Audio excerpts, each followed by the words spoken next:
లోపలికి వచ్చాము. ఇక్కడ టీ టేస్ట్ ఎట్లుంటుంది, మేకింగ్ ఎట్లుంటుందో తెలుసుకుందాం రండి. వా తాజ్ అన్నట్టు నిజంగా చాలా బాగుంది.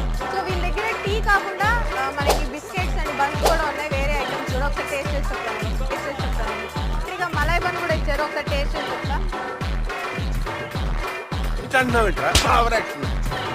నిజంగా చాలా బాగుంది. వీళ్ళ దగ్గర దీంతో పాటు బిస్కెట్స్ కూడా ఉన్నాయంట, దాని మీద కూడా పడదాం రండి.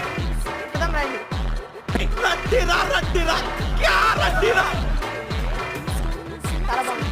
సో వీళ్ళ దగ్గర దొరికే ఐటమ్స్ అన్ని అయితే టేస్ట్ చేశాను అనమాట, చాలా బాగున్నాయి. ఎవరికైనా బిజినెస్ స్టార్ట్ చేయాలి, ఎట్లా స్టార్ట్ చేయాలి ఏంటి అని తెలియకపోతే తప్పకుండా మీరు మిస్టర్ ఇరానీని స్క్రీన్ మీద కనిపిస్తున్న నెంబర్కి కాంటాక్ట్ అయితే ఎవరికైనా ఫ్రాంచైజ్ కావాలన్నా కూడా వీళ్ళు చాలా తక్కువ ప్రైస్కి ఇస్తున్నారనమాట. సో లేట్ చేయకుండా